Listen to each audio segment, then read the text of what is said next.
Sejam bem-vindos, bem-vindas a mais um episódio do Carreiras e Tendências. Nessa temporada, estamos trazendo os autores do livro Histórias que Transformam e também falando sobre as habilidades dos profissionais do futuro. Esse podcast é para quem quer ter uma carreira saudável e exercer uma liderança sustentável. E durante todos os encontros eu estarei muito bem acompanhada. Hoje estou aqui com o Vicente e com o Boazzi. A CI apresenta Carreiras e Tendências. Transformamos propósitos em carreiras e negócios. Carreiras e Tendências, por Rebeca Toyama. Lembrando quem eu sou. Esse é o título do 21º capítulo do Histórias que Transformam, escrito pelo Vicente. E aí, Vicente, vamos começar por você, sua audiodescrição. Quem que é você na fila do pão? Bom, o Vicente é pai de 2 filhos, né, marido do Júlio e do Raul, marido da Mariana, e que passou a vida trabalhando em várias empresas multinacionais, mas também tem uma paixão que virou realidade, que é uma padaria artesanal. Eu também adoro música, passo muito tempo tocando, né, instrumentos e ouvindo música, e recentemente resolvi colocar também na minha lista de atividades a habilidade de coaching e de ouvir, né, de ter essa escuta para ajudar outras pessoas nas carreiras delas e na vida profissional. E qual a sua audiodescrição? Vai que alguém não está podendo ver a gente? Entendi, eu sou um homem branco, Isso. né, que está usando uma camiseta preta hoje, de 45 anos e sentado numa cadeira verde. Ou cinza? Que cor é isso? Eu acho que é verde. Verde. Eu não sou bom com cores. Não vai confessar a cor dos seus cabelos e da sua barba? Eles já foram mais marrons, mas agora eles estão mais branquinhos. Os que sobraram.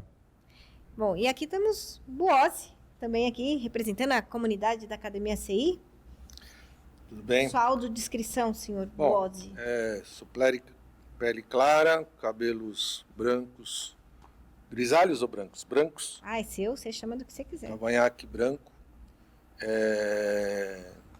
Tenho 1,84 m. Camisa, que cor é essa camisa aqui? É um azul qualquer, uma calça azul, sapato preto. Muito Só bom. isso. Estou muito, muito bem acompanhada. Deixa eu fazer minha autodescrição. Eu estou para variar de preto, faixinha dourada, cabelo cortadinho assim, meio Chanel, com umas pontas aqui que estão fazendo hora extra, batom vermelho, unha vermelha, pele clara e o olhinho razoavelmente puxado por conta da minha origem nipônica. Mas olha só. E altura? 1,48 m bem resolvida. Ele fala isso porque ele é muito alto. O Vicente foi super gentil, não falou a altura dele, mas o Boazzi, ele faz questão de lembrar que eu sou... É o Boazzi, né? Você vai esperar o quê dele? Olha, lembrando quem eu sou. Após uma carreira comercial em grandes empresas de tecnologia, Vicente Carrari percebeu que a maior realização foram as vidas que tocou, o impacto que causou como gestor. E é por isso que nesse episódio a gente vai falar sobre a habilidade de liderança e influência social, que eu não falei na abertura do bloco, mas é uma das principais habilidades. Ela vem flutuando no ranking do futuro do trabalho do Fórum Econômico Mundial. E essa frase é a que me fez escolher essa habilidade para você. Mas eu podia até ler seu resumo aqui. Está aqui na página, já até esqueci aqui a página, 267. Formado em publicidade no Mackenzie, foquei minha primeira carreira em marketing, vendas, em plataformas digitais. Bom, tem aqui um monte de coisa bacana, um monte de empresa legal, mas conta pra gente como é que foi colocar a tua história no livro. Muito curioso, porque quando você vai vivendo a sua vida, né, você pensa que ela só é importante para você e as poucas pessoas que você conhece. Aí alguém fala, coloca num livro essa história. Você fala, o que vai interessar outras milhares de pessoas, milhões, né, se você está muito ambicioso, sobre uma coisa besta que você fez na sua vida qualquer. Mas aí você começa a lembrar que quando você conta uma história, ela deixa de ser sua, né? Ela começa, né, a vir uma obra aberta, as pessoas vão adaptando, elas vão projetando.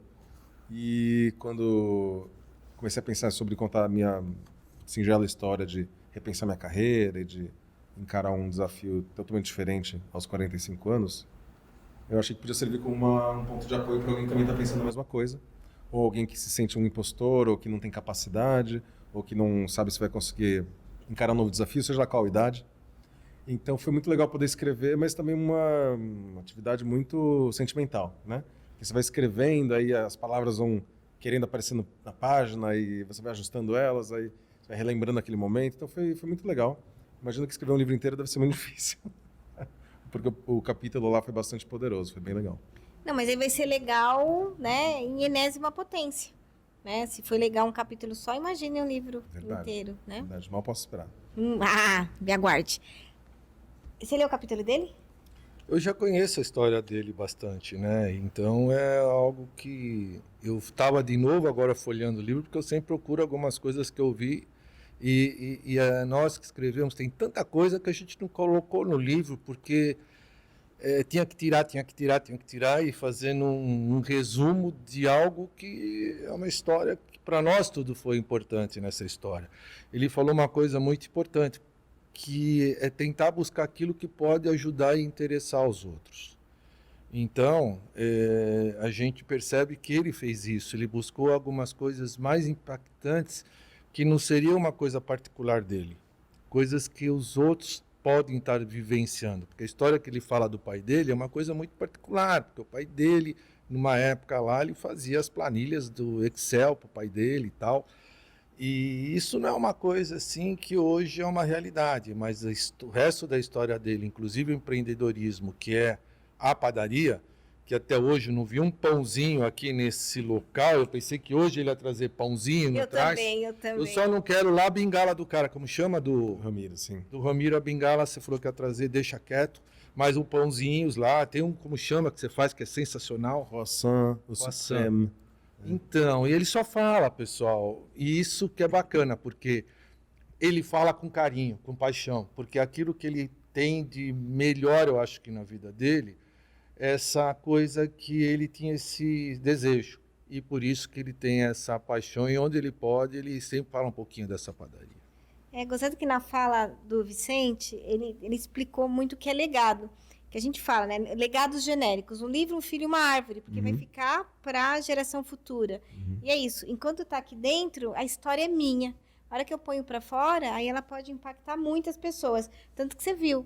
Ele guardou a história da planilha que você fazia para o teu pai. Verdade. Muito interessante. Isso que é uma coisa que nem tá no livro. Né? É verdade. E a gente tenta passar, né, para os filhos, para eles criarem uma nova versão melhor de nós mesmos, né? A esperança é essa.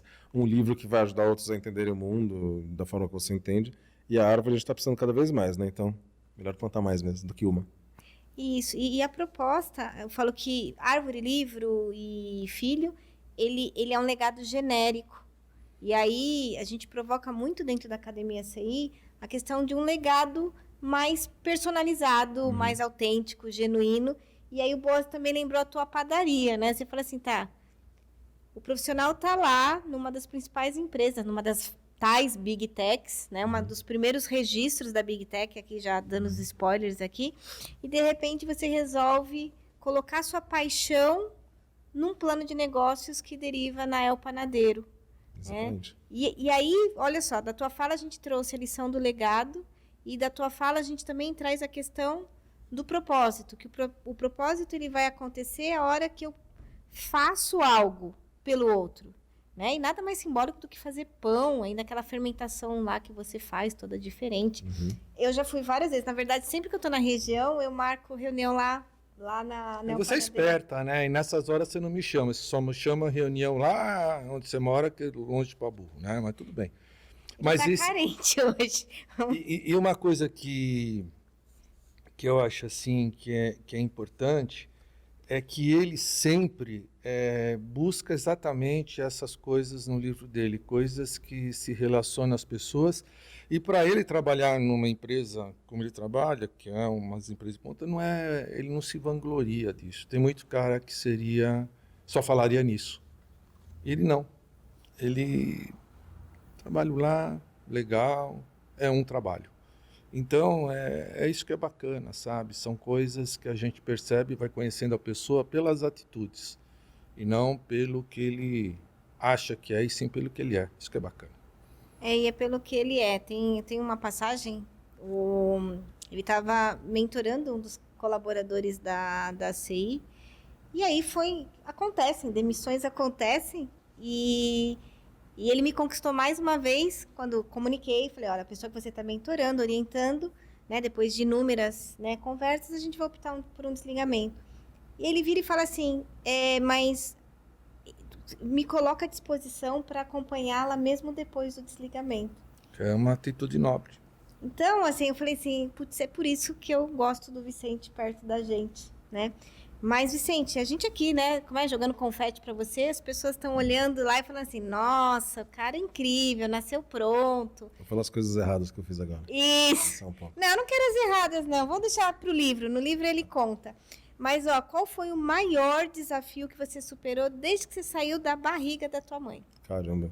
Não, eu só quero um. Só isso. Sabe por quê? O meu convidado anterior, eu queria tanto que ele contasse uma coisa, ele não contava. Eu fazia a pergunta para ele, ele falava de ontem. Eu fazia a pergunta para ele, ele falava de ontem. Então, eu vou mudar essa pergunta. O maior desafio desde que você saiu da barriga da tua mãe. Pronto, para não falar só o de ontem. Ai, desculpa aí. Pois é. Acho que o maior desafio tem a ver com barrigas também. Que é... Meu primeiro filho nasceu prematuro.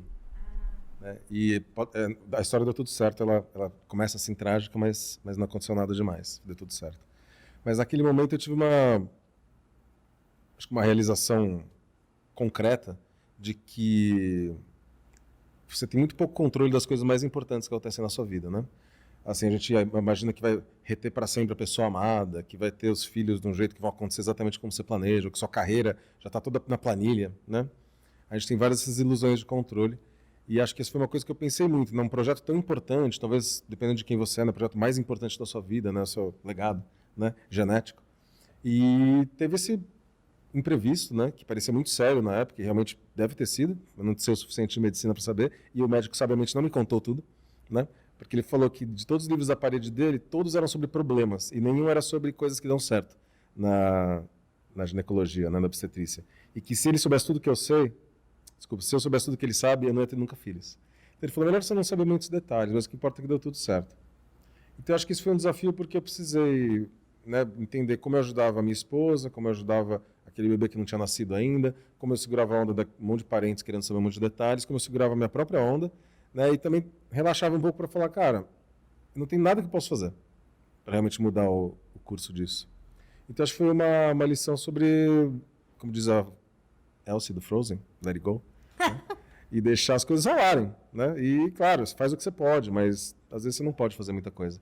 E acho que depois disso eu mudei muito, não só como eu gerencio o meu time, né, nos meus trabalhos, nas pessoas que eu lidero, porque eu entendo que às vezes elas têm que ter certos aprendizados na prática, elas têm que se ferrar, né? E você fala 1, 2, 3 vezes, mas elas vão lá e fazem de qualquer maneira. Mas faz parte, você não pode ficar bravo com isso, não pode tentar controlar tudo.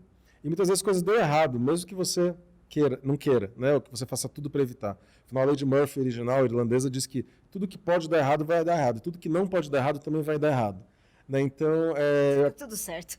Sim, as coisas vão dar errado. Então, você faz um plano, você mitiga ali os riscos, você coloca coisas no lugar para diminuir, né, as chances das coisas serem um evento cataclísmico, mas elas vão acontecer. É melhor dar risada e aprender a conviver com essa incapacidade de prever tudo.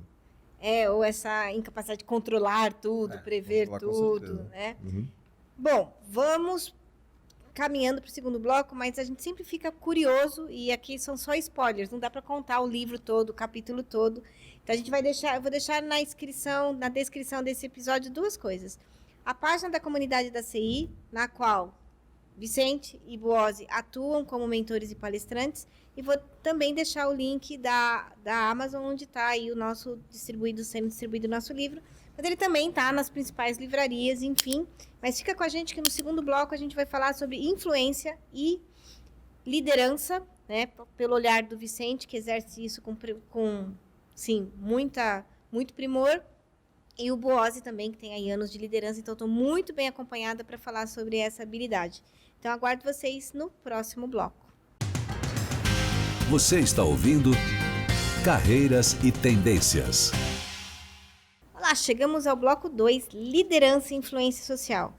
Essa habilidade, ela ocupa o 9º lugar no ranking das habilidades futuro, do relatório Futuro do Trabalho do Fórum Econômico Mundial. E lá também tem um ranking que aponta as tendências das habilidades, e aí ela cai para 10º lugar, mas ela ainda se mantém entre as 10 primeiras. E até pela história do Vicente, ele é uma pessoa ideal para falar sobre liderança. Principalmente quando a gente fala sobre influência social. O Vicente, do histórico, né, de todos esses anos que a gente se conhece, ele é uma pessoa que já me deu de presente muitos clientes. E é justamente influência social, que é essa habilidade de ser um exemplo para as pessoas e elas quererem seguir as sugestões ou o que a pessoa faz. Eu lembro um post que a gente fez no LinkedIn, e sei lá de onde apareceram algumas pessoas, só porque você fez um comentário sobre o meu trabalho, as pessoas falam assim, eu queria saber sobre o seu trabalho. Você veio de onde? Eu vi um negócio lá que o Vicente escreveu. Então, para quem tem dúvida do que é influência social, é justamente a capacidade que eu tenho, por meio do meu exemplo, modificar o comportamento ou a decisão. Mas, hoje a gente tem dose dupla, porque com o Bosi também não é muito diferente, né? Quantas pessoas me ligam por indicação do Bosi? Acho que hoje na minha agenda tem um monte de gente que você me indicou, e a consigna é assim. Eu falo, mas o que você quer? Eu quero que você faça comigo o que você fez com o Bosi. Aí eu falo assim, mas o que eu fiz com o Bosi? Estragou. Uhum. Não é essa a resposta. Você me fez uma coisa que eu aprendi com você, foi continuar aprendendo. Mas eu sempre, sabe o que eu ouço, que o pessoal fala? Sim, ele é feliz. Que é a coisa mais legal, é você ser feliz, porque você conseguindo, como eu sempre digo, fazer alguma coisa para os outros, as outras pessoas se sentem felizes, que é o que mais me falam hoje, quando leem alguma coisa, quando eu faço algum bate-papo, a pessoa está feliz, pô, gostei, que legal. Então você está fazendo bem para os outros, sabe? Então isso te torna feliz. Mas é fazer o que você gosta, né? Eu fiz minha vida inteira o que eu gostava, pensei que não ia encontrar mais nada, e encontrei. Isso. Você achou esse caminho para mim. Não, e aqui a gente tem 40 anos numa mesma marca. E voltando para cá, Vicente, já deve ter passado pela sua cabeça, será que sou eu que influencio ou é a marca que naquele momento estava por trás de mim, né? Que aí você que tem que falar, eu não dou spoiler nenhum. E aí você veio para uma startup. Aí depois você mudou de marca e continuou sendo uma influência para as pessoas. Uhum. Mas só para a gente não fugir muito da pauta, pergunta formal. Como você vê a importância, né, de influência social e liderança para o mercado de trabalho? Uhum. Uma coisa que eu sempre lembro é da Aristóteles, né? Ele fala de ethos, logos e pathos, né? O começo da retórica, de pensar como um bando de gregos, né? Não é a melhor democracia do mundo, mas eles tinham lá, né, um começo. Como é que eu subo num pilar entre iguais e faço um discurso que convence os outros, né? E a preocupação do Aristóteles na época era que era muita emoção. E a emoção convencia todo mundo. E demagogia, então, não é de hoje, né? Então tem um balanço entre razão, quem você é, né, e emoção, que é importante. E eu acho que de um lado extremo tem o vendedor estereotipado, que fala, concorda com todo mundo, mas ninguém confia, não vale nada, porque ele fala o que precisa ser falado e não o que as pessoas querem ouvir, né, não o que precisa ser falado. E do outro lado você tem uma pessoa inflexível que fala só as opiniões dela e acha que ser honesto 100% do tempo é a melhor coisa do mundo. E às vezes é só um jeito de se proteger de ter que pensar um pouco mais sobre o que você está fazendo. Então acho que se você consegue achar um meio do caminho onde você tem uma opinião, tem uma posição, tem um embasamento racional, logos, né? Você tem uma explicação de por que você vem, de onde você vem, por que você acredita naquilo. Além de, claro, emoção, porque nós não somos máquinas, né? E se a gente quiser a opinião da máquina, ela está muito disponível, muito fácil, muito lógica. Você acaba conversando com qualquer tipo de pessoa. E se você vai ser um líder, você não pode falar, eu sou do partido de cima, então eu não vou contratar ninguém do partido de baixo. Ou então eu sou de Câncer, eu não vou contratar ninguém de Áries. Não vai dar certo, né? Porque a gente já sabe que diversidade, que é importante ter opiniões contrárias e tal, é uma coisa crucial. Então acho que achar o lugar importante no meio do caminho é importante porque as pessoas vão respeitar a sua opinião mesmo quando elas não concordam. Elas vão conseguir seguir você mesmo quando você não é exatamente igual a elas. E se você mostrar vulnerabilidade, honestidade, elas vão ver que trabalhar com você não é um lugar onde precisa ter um jogo infinito de pegadinhas, né? Elas podem ser transparentes, diretas, se economiza tempo, permite que você ajude elas a ser melhor nas coisas que elas precisam de ajuda e também aproveitar o melhor delas. Então, para mim, a influência social é uma coisa muito complexa, mas se eu fosse resumir, eu penso na tríade do Aristóteles aqui, de que se você tiver relações verdadeiras, até onde dá, né, com a rapidez que elas acontecem, você vai acabar influenciando as pessoas sem precisar ser um mala, né? Que fica lá fazendo discurso o tempo todo. Você pode só tentar ser você mesmo e conectar o que as pessoas gostam e acreditam com o que você acredita e fazer isso ser uma força de agregação. Eu lembrei que eu sempre falo para as pessoas que o mamífero, né, nós seres humanos, não aprendemos com o sermão da montanha. A gente aprende com exemplo. Não adianta você falar assim, filho, coma brócolis e no teu prato tem uma bisteca com batata frita. Ele vai falar, por que eu tenho que comer brócolis, né? Então, meus filhos comem brócolis porque eu como brócolis, né? E a liderança é a mesma coisa. E eu acho que antigamente era mais fácil porque a gente não tinha tanta exposição na mídia, né? Então, assim, não adianta nada você, enquanto líder, ir lá, ter todo um discurso ecológico, né? Sobre diversidade, sobre equidade, inclusão, né? E daqui a pouco você tem lá uma postura, e quanto a gente vê isso. Então, a influência social começou a ser levada muito a sério nos resultados das empresas, né? Entender que você não tem mais vida privada, né? Porque toda vez, a gente teve aqui um episódio falando de cybersecurity, né? Toda sua vida off, né? Não sei qual é. A nossa vida é on, né? Todo tempo. Mas Né? isso tem a ver com a liderança autêntica, né? Sim.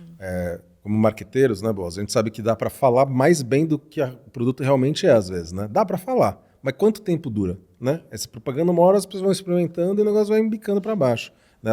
O momento da verdade da Procter, né? Na hora que você vai usar o produto, ele não é o que a propaganda promete. Então, acho que se você fala mais do que faz, é inevitável. Isso está na gênese da humanidade, né? Você vai durar um tempo só o que você está dizendo, se você não fizer. E não importa o que você quer fazer, né? Você não precisa... Se você não acredita em diversidade, não fala que você acredita. Pronto, fica quieto. Faz o que você achar melhor, fala contra, sei lá. Seja honesto, né? E se você não decidiu ainda, assume que você não tem certeza ainda. Né?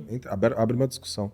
Mas acho que essa liderança autêntica vem de tentar trazer o melhor possível para o dia a dia e não prometer o que você não vai conseguir entregar. A gente vem aplicando um teste de liderança autêntica, e é um teste novo, e a gente tem aprendido muito com essa fala. Mas eu sempre faço assim para um cliente, né? É um triângulo. Então, você está aqui, você quer subir na vida. Então, se você tiver que se transformar em algo que você não é para subir, o caminho é muito maior do que você encontrar formas de chegar onde você quer, por onde você está. É uma questão matemática, né? Mas as pessoas ainda tentam ser um Pokémon que elas não são, para ir para uma batalha que às vezes nem é dela, né? Mas tudo bem. Quem nasce Charizard não vira Pikachu.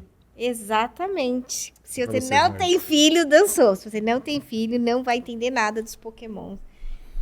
Ozzy, você que assim, é um exemplo de liderança e é um exemplo de inspiração, de influência. Tá aí, você tem um fã-clube, né? Se vocês não sabem, o Bode tem um fã-clube. Como é que você vê a importância da habilidade de liderança e influência social? Vicente já falou tudo, né? Inclusive quando ele falou do líder.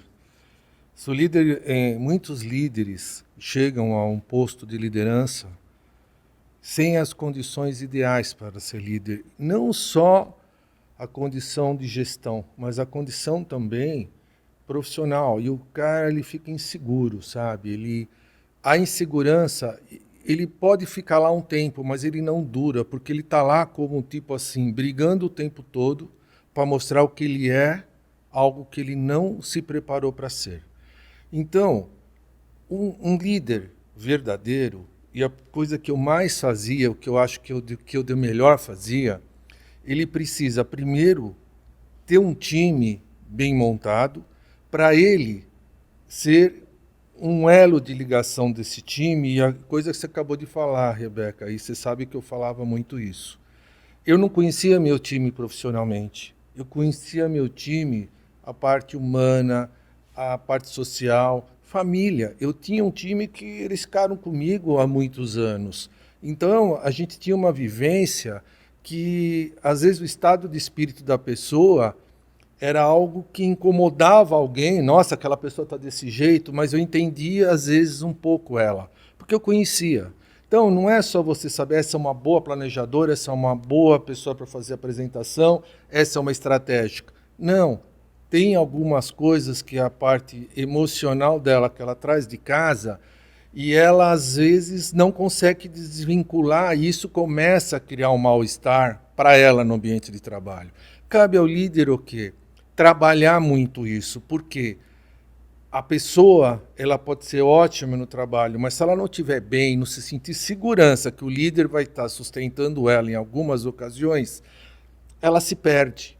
E o líder, tendo a confiança do time, ele também é um líder forte, porque acabam se protegendo, acabam se cuidando, e o aprendizado hoje, principalmente quando eu falo de etarismo, o que eu aprendi com o meu time mais jovem, é fantástico. E o que eles aprenderam comigo? Eles aprenderam comigo a segurança, a desconfiança, o medo. Ter medo te protege. Às vezes eles falaram, pô, mas você fala que tem medo disso? Tenho. Porque se eu não tivesse medo, eu ia lá e errava. Se eu tenho medo, vou me preparar para não errar. Posso errar, mas eu vou estar preparado. Então, o líder hoje, se ele não tiver uma posição de discutir com o time, a Arte da Guerra diz isso. Não sei se vocês já leram.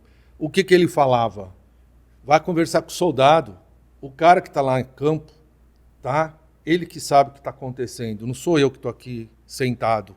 Então, você tem que conversar com quem está lá no dia a dia. Você tem que entender o que está acontecendo, os processos, os procedimentos, a cultura da empresa está muito mais no time do que em você. Que você está preocupado em algumas coisas que você não acompanha até a atualização dos processos da empresa. Ah, não, isso dá para fazer. Não, não dá mais. Como não dá mais? O teu time te protege. O teu time fala, e se você fizer isso, vai dar auditoria. Então, o que eu falo, o líder, se ele estiver muito próximo do seu time e mais próximo dos seus pares, que os seus pares são aqueles que vão trabalhar com você para que todo mundo esteja na mesma direção, senão vai ficar um monte de empresinhas. Ah, o meu time trabalha assim, o outro time trabalha assim. Ah, aquele gestor deixa ele sair mais cedo, o nosso gestor não deixa. Você é um gestor chato. Não.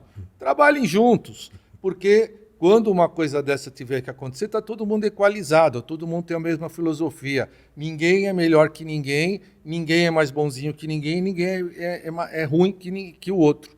Então, eu acho que essa interação, como você fala, a influência social, se socializar dentro da empresa é a coisa, para mim, mais importante. Eu sempre digo, a empresa é feita de pessoas.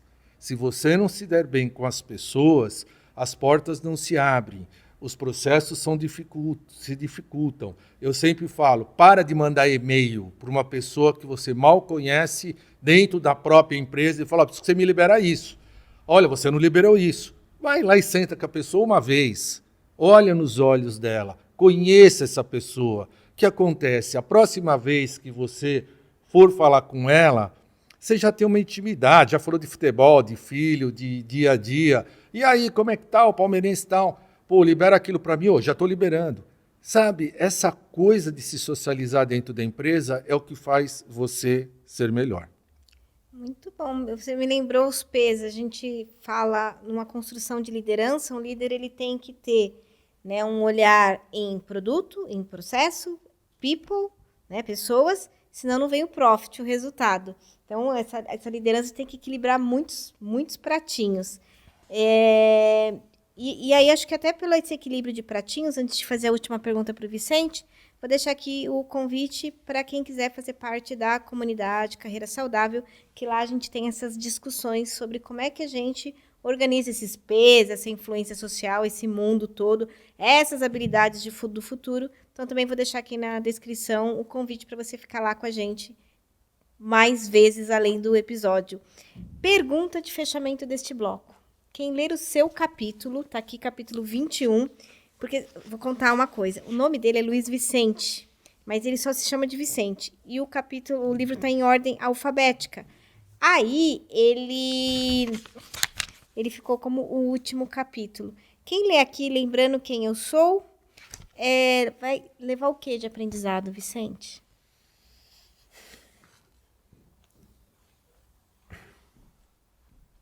Eu acho que o maior aprendizado do que eu posso ensinar do meu processo nesse capítulo eu conto a história da minha primeira sessão, das primeiras sessões do processo de coaching da primeira pessoa, depois de ter feito a formação de mentor aqui da CI. E é muito curioso, porque você trabalha numa empresa que o resultado está sempre do lado de fora, né? Você faz uma coisa em grupo e produz uma coisa externa. Mas o coach, a mentoria, né, o trabalho de gestão, ele não produz nada palpável. Não consegue falar, ó, tá aqui, eu produzi 3 gramas de coaching, né? Ou 40 cliques de publicidade, que era o meu caso. Então não produz nada. Você vai para uma sala, fica 1 hora lá e sai igual, né? Com o mesmo peso, né? Talvez lágrimas um pouco mais ou menos. Mas essa história sobre arriscar, fazer uma coisa nova, diferente na vida que você acredita, é sobre você entender que raramente tem ensinamento, mas quase sempre tem aprendizado quando 2 pessoas resolvem trocar. Porque dos pontos do meu texto é que eu não sabia quem que estava aprendendo, se era eu ou se era o meu coach, né? A pessoa que eu estava fazendo coaching. Que no final não tem saída. Quando você entra numa relação dialética, assim, né? Super ambivalente entre 2 pessoas, você vai não só se ajustando à pessoa, ela pega um conhecimento seu, você pega um dela. E, especialmente na primeira sessão, tinha muito a aprender, né? Por sorte, eu tinha o backup aqui da Rebeca, né? Para não deixar sair do prumo. Mas acho que é um aprendizado sobre isso. Como é se jogar no desconhecido de novo, aprender uma coisa depois de 25 anos de carreira e falar, pronto, sou um iniciante de novo. E também entender que, por mais que você ache que você é um professor, com sei lá com que idade, sempre vai ter alguma coisa para aprender. Então, não fique muito arrogante. Nossa, e eu vou contar. Posso contar? Vou contar. Esse bichinho de desenvolvimento humano, depois que ele pica, não tem mais jeito, já era. Aí ele foi fazer psicanálise. É verdade. Então, tá aí, né? Finalizando a formação, então em breve também teremos novidades. Falando em novidades, espero você no 3º bloco para a gente falar sobre dicas de filmes e livros, tá bom? Aguenta aí um pouquinho. Você está ouvindo Carreiras e Tendências. 3º bloco, dicas culturais, mas eu tenho aqui uma pergunta para começar esse bloco para o Vicente. O que a Academia ACI mudou na sua vida? Uau, é uma resposta bem longa. Vou tentar ser sintético. Vamos lá. Vamos lá. Fala que eu te escuto. Bom, primeiro começou com o meu próprio coaching individual, né? De entender mais sobre como eu poderia desenvolver minha carreira para lados que eu ainda não consegui imaginar sozinho. Eu acho que o Ferenczi, já que a gente está falando de psicanálise, né? Ele comenta que a relação com o analista é uma amizade, é uma relação única no mundo, né? Porque uma pessoa que não é nem seu amigo, talvez seja seu melhor amigo, né? E acho que a relação com o coach é muito isso, né? Uma amizade única. Não é nem seu chefe, nem sua esposa, no meu caso, do homem hétero, e nem é o seu melhor amigo, né? De verdade, assim, da vida social. Então, é uma pessoa que tem um interesse muito claro e técnicas para te ajudar a pensar a sua carreira. Então, a primeira coisa que impactou foi me dar novas opções de como tocar minha vida profissional. Dessas, acabou virando uma padaria e uma carreira paralela de coaching, né? Então, o que eu posso dizer é que mudou muita coisa. Mas além da profissão, que acho que é o mais palpável, o mais externo, eu acho que internamente mudou muito a forma de ver eu mesmo como pessoa, né? Claro que é mais profissional, né? Sempre, a gente lembra sempre que é uma atividade profissional, mas eu vou citar sempre das 4 inteligências, né? Que é algo que sempre me marca e sempre me faz lembrar. Que no mundo atual, a minha geração pelo menos bastante, sempre foi muito tentando ser racional, tentando usar a lógica, e no fundo teve um desprezo, na minha geração pelo menos, não, as emoções fazem parte também. Então acho que com não só a metodologia da CI, mas todas as conversas e o próprio treinamento de coaching, aprender a respeitar todas as, né, a intuição, a emoção, a sensação e a razão, para entender que essas 4 coisas existem por um motivo. E vou dizer que até depois de começar aí, depois de fazer tudo isso, depois de começar a estudar psicanálise, comecei a sonhar mais. Porque o sonho é uma questão muito importante, né, na psicanálise. Acho que todo mundo sabe do Freud, né, não preciso repetir aqui. Mas no passado os reis decidiam os futuros das nações com sonhos. Eu não acho que o sonho prevê o futuro, né? Sabe que eu sou um cara bem cético. Mas eu acho que o sonho ele vem de algum lugar intuitivo, onde ele te fala, cara, tem coisas que você não consegue ver na sua razão que voltam no formato de sonho. Então, junta isso na pasta de coisas de consideração para fazer suas decisões. E, às vezes, nesse sentido, talvez eles sejam ligeiramente premonitórios ou um alerta. Preditivos. Né? Para te ajudar a fazer uma decisão ou de ver uma coisa da sua vida que você não enxerga. Então, tem bastante impacto. Gente, deixa eu contar. Vou aqui agradecer a Fernanda Ronen, que foi quem eu ganhei o Vicente. Eu lembro ela indicando, falando que você era uma pessoa muito racional, mas que uma vez que ele entendesse, né, que a técnica era boa, você ia ser dedicado, porque além de racional, uma pessoa extremamente empenhada, dedicada.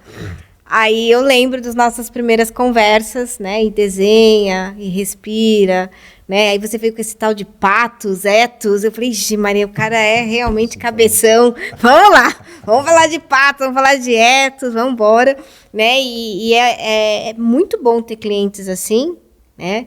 E realmente a gente acaba desenvolvendo, né, um vínculo tão firme que estamos aqui anos depois ainda fazendo coisas juntos. Mas eu lembro que era assim, eram sessões que me demandavam muito essa questão de te deixar num lugar seguro, que lá você poderia ter um aprendizado. E assim foi, né? Realmente, veio a padaria, veio uma série de coisas. Teu filho era pequenininho, agora já está andando, correndo por aí. Pois é. Né? Então, já está aqui. Mas você foi falando aqui, eu fui lembrando a primeira vez.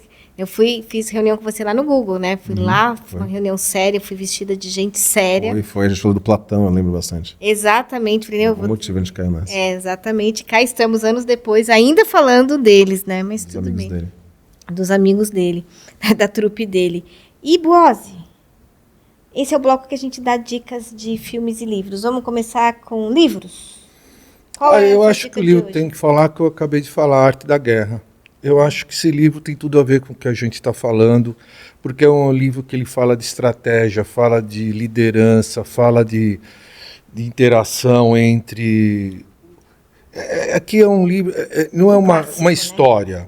Clássico. Ele é muitos ensinamentos em tudo o que acontece. Não adianta, agora eu não vou dar um spoiler.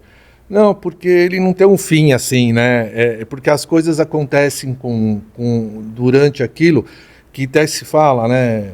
Tem a Arte da Guerra, o Senhor das Guerras, que na Arte da Guerra ele fala que ele queria ganhar a guerra sem lutar, né? É uma coisa assim que é o objetivo dele, e ele tinha essa visão de fazer as coisas de uma maneira diferente dos outros. E para isso ele aprendeu, ele usava muito o seu time. Ele falava, se um general dá uma ordem mal feita, ele é o culpado se as coisas não acontecerem a gosto. Então, é muito bacana você ler, que se aprende muito de estratégia, sabe? É uma coisa que é difícil ficar falando demais, mas eu acho que é um livro que eu recomendaria, que para mim foi importante. Eu tenho Arte da Guerra para as mulheres, eu tenho uma coleção de Arte da Guerra, e a gente tinha um grupo de estudo, nós lemos esse livro em 1 ano. 50 encontros, estudando cada linha Então por você linha. pode falar muito mais que eu. Estratégia. Não, só para falar que assim, é um livro que eu reforço, né, a sua indicação. Porque Ele é um livro assim, passa ano e entra ano, e ele ainda é muito atual. Se vocês tiverem esse tipo de atitude, ele deve ter um conteúdo até muito maior do que eu imagino. É porque aí a gente estudava, né, a geografia, todos os personagens, né, o que estava por trás daquele comportamento. Eu fiz isso 2 vezes na vida, acho que em algum momento que eu tinha mais tempo. Eu fiz em 1 ano Maquiavel e em 1 ano Arte da Guerra.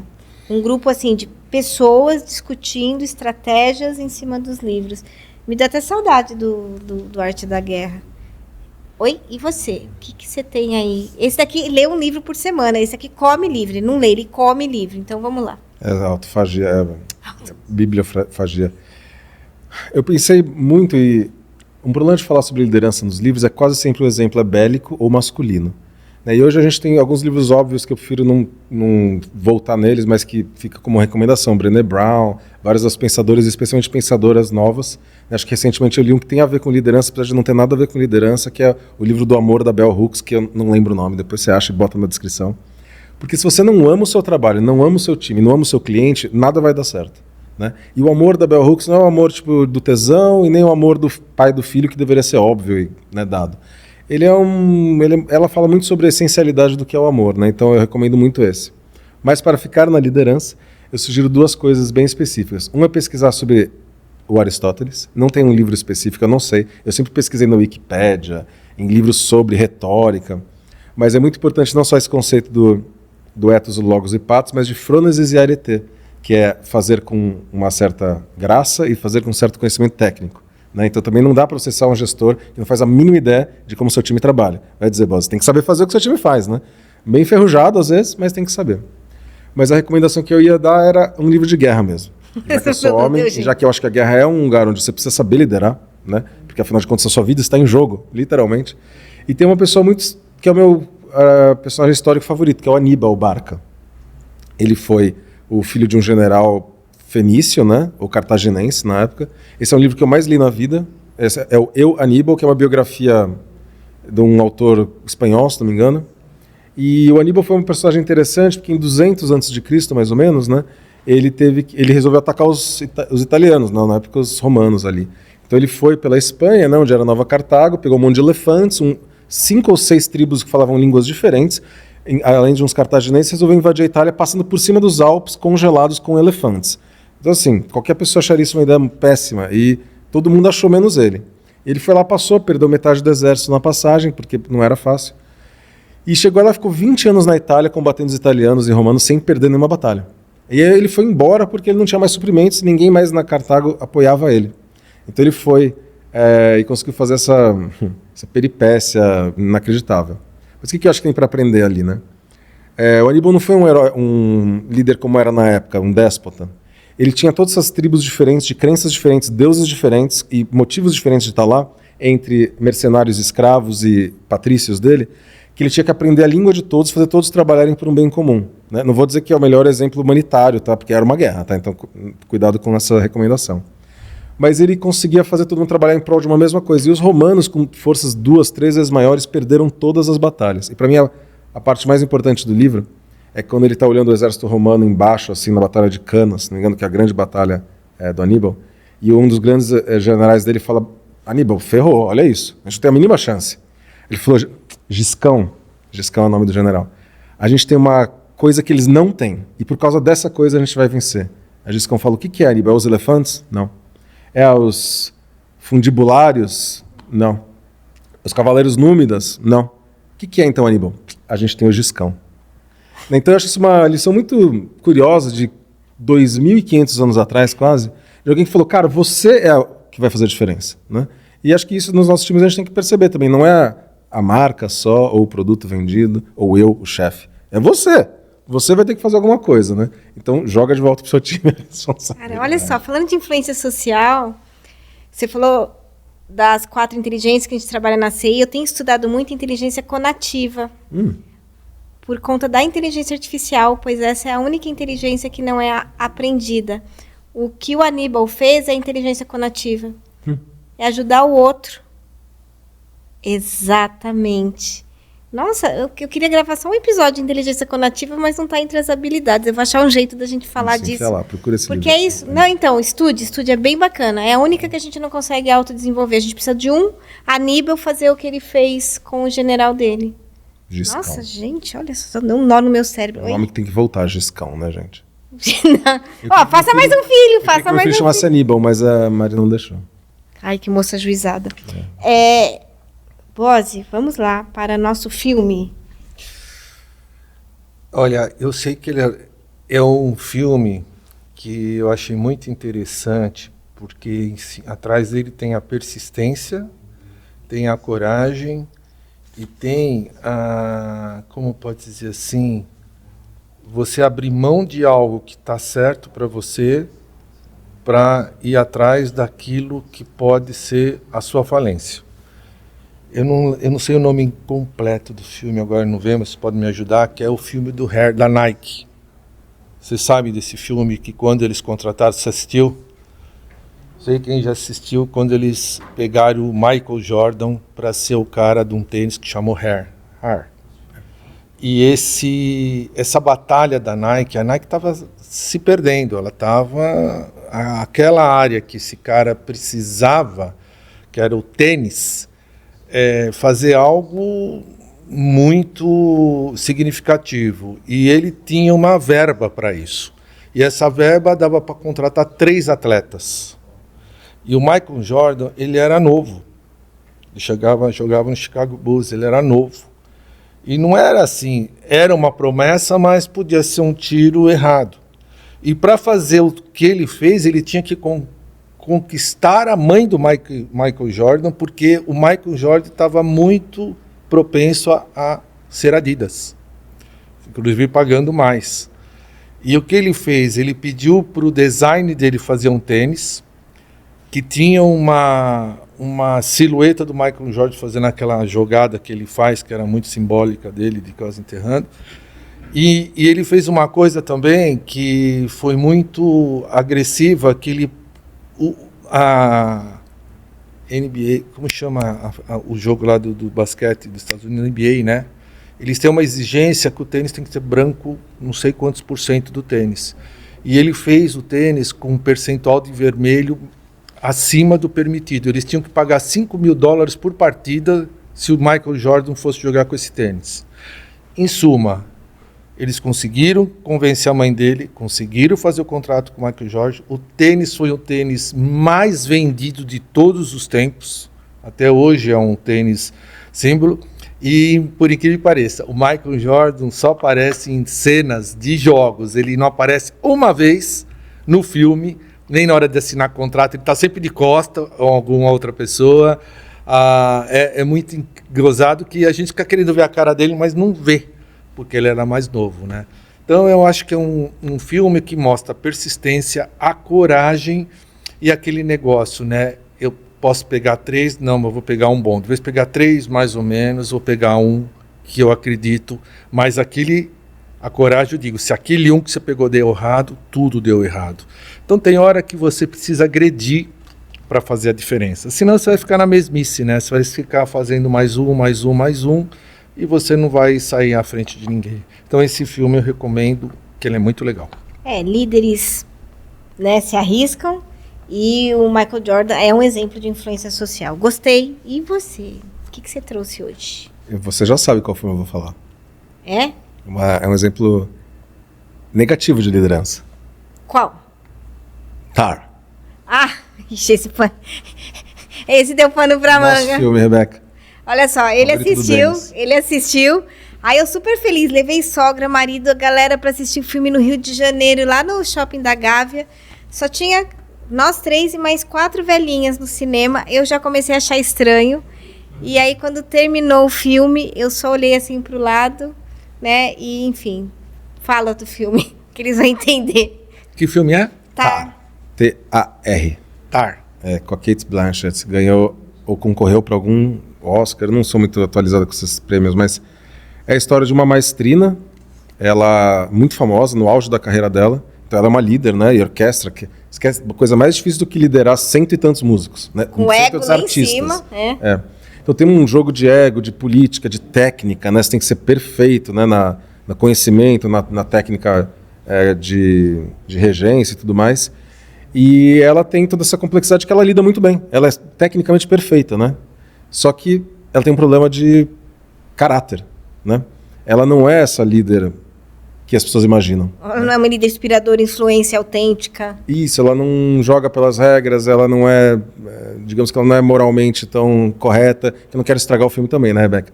Mas também é um jeito de você olhar e falar, cara, você pode perder tudo por algo que não tem nada a ver com a sua técnica, sua habilidade de entregar, porque a orquestra estava, né, afinadinha, mas tem um elemento que você é um ser humano e se você não fizer, se você não jogar dentro das regras, se não for inspirador, se você não fazer o seu time ter orgulho de trabalhar para você, não vai dar nada certo. Não adianta ser técnico, não adianta, você tem que entregar mais do que isso. Uma coisa doida desse filme é que eles fizeram uma campanha com baixa verba, uma campanha de lançamento de marketing com baixa verba, e eles decidiram uma estratégia muito arriscada, que nem essa daqui. Eles criaram como se a Tar existisse, ela nunca existiu, só que ela começou a ter perfil nas redes sociais, ela começou a postar. Então, assim, tinha alguns momentos que a gente até ficava, né? Minha sogra mesmo perguntou, mas ela existiu, não existiu? Não, ela nunca existiu. Uma personagem, um filme bem intenso, um final inesperado, que aí você tem que procurar a crítica para entender o que foi aquilo que aconteceu no final, mas faz sentido depois que você lê a crítica, né? Mas muito bom, muito bom, muito bom. Vicente falou em alguns momentos aqui sobre a formação, né, de mentores da CI. Também vou deixar aqui na descrição o link para você conhecer como é que a gente tem formado profissionais de desenvolvimento humano incríveis, profissionais como o Boaz e o Vicente, que já têm uma jornada e estão dispostos a compartilhar suas experiências para acelerar e fortalecer a jornada de outros. E não vou deixar a descrição do filme Tar, porque aí você procura, e o do Boaz vocês vão procurar mesmo, porque eu não sei o nome do filme, nem posso deixar na descrição. Air.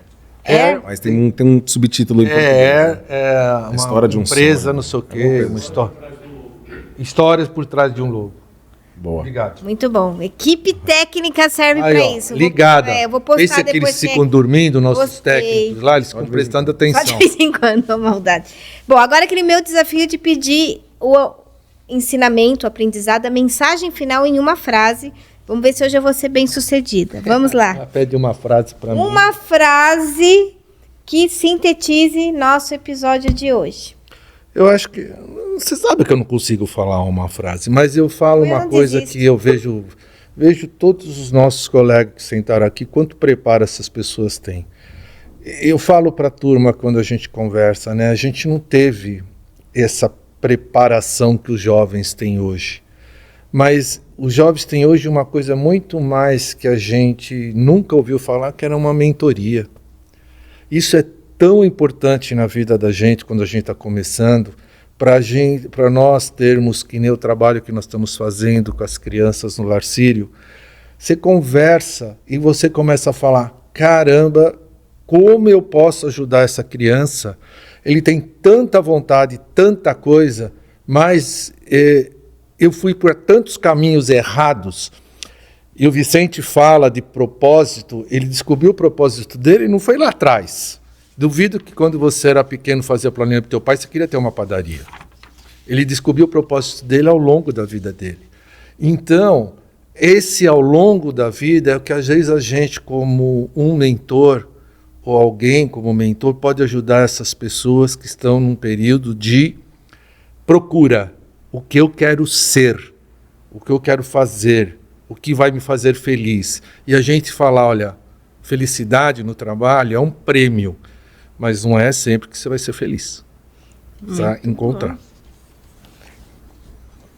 E você? Continuando a sua Mensagem final. mensagem, Bose, mas eu acho que, apesar de meio óbvio, é conhecer a ti mesmo, né? Conhecer a ti mesmo. E vou além, na verdade, que conhecer é uma parte, mas tem um livro do Alan Watts que chama Become Who You Are, né? Então, torne-se quem você é. Depois que você entende quem você é e você se identifica, conhece, faça um trabalho para ser. Então, cuidado com falsos profetas, podcasters mágicos, inclusive este próprio que vos fala, né? Então, assim, vá atrás, pesquise, saiba mais, entenda se aquilo é para você mesmo. Cuidado com os discursos prontos, porque senão você vai só mais um clone, né? E não vai ser quem você é. E se você perceber isso muito tarde na vida, aí talvez seja muito tarde para se tornar quem você é. Isso, muito bom. Falamos de Câmara do Eco, homofilia, temos vários termos aqui, mas acabou nosso tempo. E aí vou terminar com um pedido e um agradecimento. O pedido é: segue nossos canais, marca o sininho, não perca os episódios. Se gostou do conteúdo, compartilhe com as pessoas, né? E aquele agradecimento especial para a Sétima, que nos apoia com toda essa produção, né? Thiago Toledo, que nos ajuda com a edição e distribuição do conteúdo. Marcela Mello, que nos apoia com o roteiro. E, claro, a você que nos acompanhou nesse episódio. Afinal, sem você, nada aconteceria, porque você é a nossa inspiração. Um agradecimento especial ao Buozzi, de estar aqui fazendo companhia para mim. É sempre bom estar contigo. Nossa estrela, né, do episódio, que é o autor do capítulo 21. Então, Vicente, muito bom ter você aqui. E espero você no próximo episódio. Acreditamos no potencial humano. São as pessoas que podem transformar o mundo. Carreiras e Tendências, por Rebeca Toyama. Realização: Academia de Competências Integrativas.